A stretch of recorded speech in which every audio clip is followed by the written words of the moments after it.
چو باشد پایه‌ای دولت معارف، شما هستید معارف پروری ما. کنون یک مکتبی نو را بنامد نهادند بار اول سروری ما. توجه شما بر علم و فرهنگ بود هر لحظه ها ای رهبری ما. آیا ای قهرمانی خلق و ملت، مدام دستی شما روی سری ما. خوش آمده سروری معارف پروری ملت. 23 اکتبر پرزیدنت جمهوری تاجیکستان پیشوای ملت محترم امامعلی رحمان در شهرک دنغره ناحیه دنغره مؤسسه تحصیلات میانه عمومی رقم 1 را مورد بهره برداری قرار دادند.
بینای مؤسسه تعلیمی که از 4 آشانه عبارت است برای تحصیل 3420 خواننده در 2 بست پیش بینی گردیده.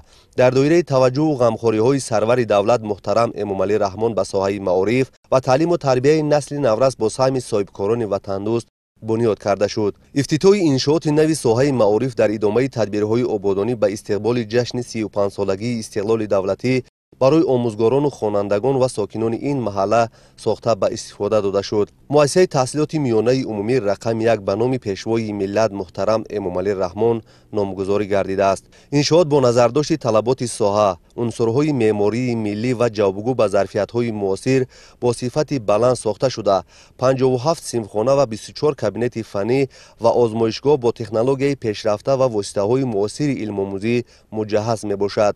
کابینت های فنی خیمیا، بیولوژیا، فیزیکا، گئوگرافیا، تکنولوژی مهنت، آمادگی ابتدایی حربی، اینچنین تکنولوژی اطلاعاتی و لینگافونی مطابق به طلبات ساخته شده با تشکل ذهن و تفکر خوانندگان زمینه مساعد خواهد گذاشت. طول 34 سال استقلالت دولتی تحت راهبری اساسگزار صلح و وحدت ملی پیشوای ملت президенти ҷумҳурии тоҷикистон муҳтарам эмомалӣ раҳмон бисёр дастовардҳои зиёдро ноил гаштаанд. дар ҳар як гӯшаву канори тоҷикистони азиз мактабҳои нави замонавӣ бунёд шуда истодаанд. ифтитоҳи боз як муассисаи таълимии нави замонавӣ дар маркази шаҳраки ноҳияи Данғара моро водор месозад ки шогирдони худро дар рӯҳияи ватандӯстиву хештаншиносӣ ва донишандӯзӣ таълиму тарбия намоем. вобаста ба талаботи муосир муассиса дорои зиёда аз 46 компютери пайваст бо шабакаи байналмилалии интернет мебошад. озмоишгоҳҳои фаннӣ, китобхона бо толори хониш ва синфхонаҳои муҷаҳҳаз бо асбоби мусиқӣ барои васеъ гардидани ҷаҳонбинии муҳассилин пешбинӣ шудааст. сохтмони бинои мактаб соли 2024 оғоз гардида, он дар асоси лоиҳа мутобиқ ба талаботи муосир дар масоҳати 11870 метри мураббаъ дар муддати кӯтоҳ бунёд карда шуд.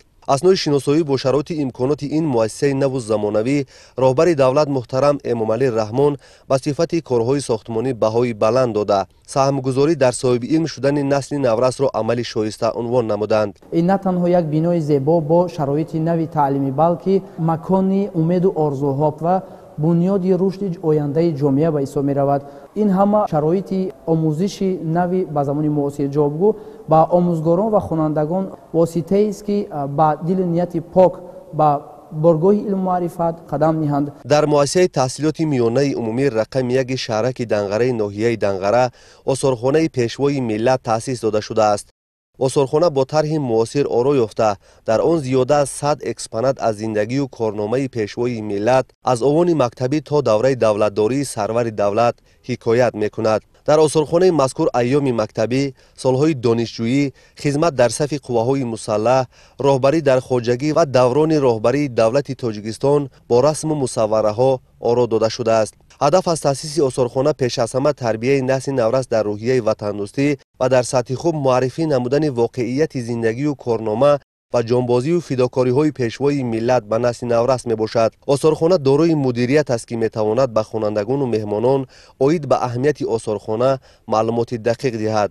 толори барҳаво ва муҷаҳҳази варзишӣ ки дар муассиса сохта шудааст, бевосита ба тарғибу ташаккули тарзи ҳаёти солим ва ҷисман обутоб ёфтани хонандагон мусоидат мекунад. майдончаи варзишӣ аз бартариҳои дигари мактаб дар самти рушди тарбияи ҷисмонӣ ва варзиш унвон мешавад. фароҳам овардани чунин шароит имконият медиҳад ки хонандагон вақти холигии худро бо самар гузаронида ба варзиш машғул шаванд.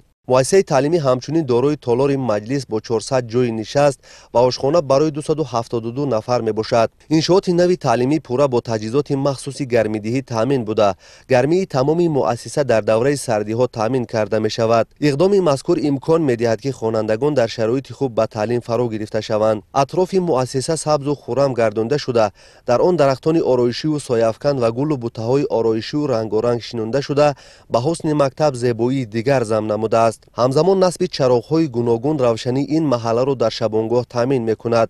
ёдовар шудан ба маврид аст ки бинои ин боргоҳи маърифат аз лиҳози сохтмону меъморӣ ва фарогирии шумораи зиёди хонандагон ба таҳсил дар ноҳия камназир аст. бояд зикр кард ки дар ноҳияи Данғара танҳо давоми як соли охир 5 муассисаи таҳсилоти миёнаи умумӣ бо 8000 ҷойи нишаст бо саҳми соҳибкорон бунёд карда шудааст. боиси сарфарозист ки дар ноҳияи Данғара чунин як муассисаи замонавӣ ва бо тамоми таҷҳизотҳои муосир сохта ба истифода дода шудааст.